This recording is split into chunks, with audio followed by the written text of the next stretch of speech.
उद्योगनगरी पिंपरी चिंचवड शहरालगतून वाहणारी ज्या ठिकाणी अनेक कारखाने याच पवित्र इंद्रायणीच्या नदी तीरारी बसलेत आणि याच कारखान्यातलं मैला मिश्रित आणि रसायन मिश्रित पाणी या इंद्रायणी नदी पात्रात सोडलं जातं. त्यानंतर इंद्रायणीची ही अशा प्रकारे अवस्था होती.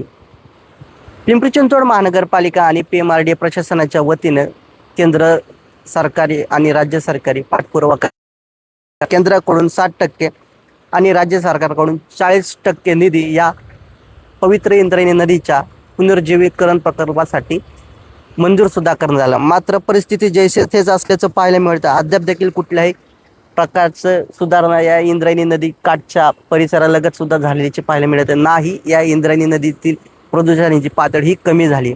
प्रदूषण नियंत्रण मंडळाने यासाठी अयोग्य असल्याचं जाहीर केलंय. मात्र या इंद्रायणी नदीतील जी ऑक्सिजनची पातळी आहे ती पूर्णपणे खालवली. त्यामुळे या ठिकाणच्या नदीपात्रात असलेले जे जलजीवन आहेत, जे मासे आहेत ते पूर्णपणे मृत झाल्याचं पाहायला मिळतंय.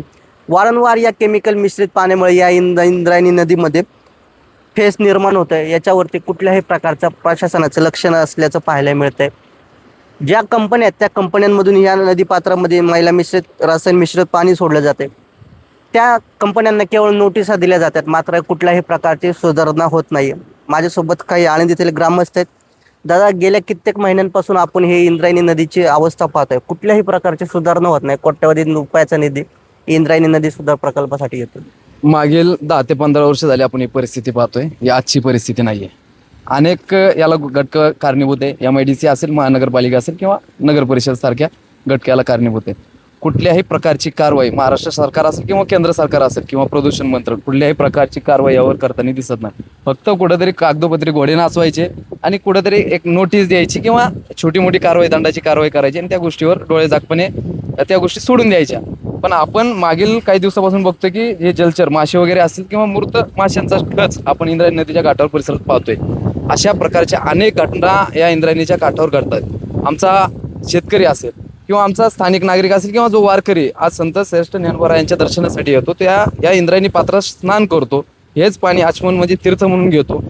कुठेतरी त्याच्या आरोग्याला धोका निर्माण झालेला आपल्याला प्रदूषणामुळे दिसून येतोय. पण पाहिलं तर कित्येक मंत्र्यांनी इंद्रायणी नदी पात्राच्या या प्रदूषणाबाबत सभागृहात देखील आवाज उठवला. अनेक मंत्र्यांनी येऊन पाहणी सुद्धा केली. प्रदूषण नियंत्रण मंडळ सुद्धा म्हणतं की इंद्रायणीचं पाणी दूषित आहे, पण ठोस कारवाई काय होत नाही. अनेक मंत्री येऊन गेले, त्यांनी आश्वासन सुद्धा दिलेत आळंदीकरांना. मागील काळात मुख्यमंत्री आले, उपमुख्यमंत्री आले, फक्त आमच्या वारकरी बांधवांचा दिशाभूल करण्याचं काम करतात. अनेक मोठी मोठी कॉन्ट्रॅक्ट निघतात, अनेक कोट्यावधी निधी मंजूर होतो कोणासाठी की फक्त कुठेतरी ठेकेदारांचं घर भरण्यासाठी आणि आमच्या आजी माजी मंत्री असेल, नेते असेल यांच्या स्वतःच्या विकासासाठी. कुठल्याही प्रकारचा विकास इंद्रायणी नदीच्या संदर्भात होत नाही. आपण आता इंद्रायणी नदीच्या घाटाच्या परिसरात पाहतोय की कुठेतरी घाट बांधायचं काम सुरू आहे. मला सांगा, आज प्रथम आपल्याला गरज आहे STP प्लॅनची. कुठे STP प्लॅन आहे का? आळंदी असेल, देऊ असेल किंवा पिंपरी चिंचवड नगरपालिकेच्या हद्दीत एक सुद्धा STP प्लॅन्ट व्यवस्थितपणे चालू असलेलं दिसून येत नाही. डायरेक्ट आपण पाहू शकता, जर आपण डोडोगाव परिसरात गेले, मोठी मोठी स्कीम चालू आहेत. या बिल्डर लोकांच्या ज्या मोठ्या स्कीम चालू आहेत त्यांचं थेट पाणी कुठेतरी ओढ्या नाल्याने इंद्रायणी नदीत सोडलेलं आहे.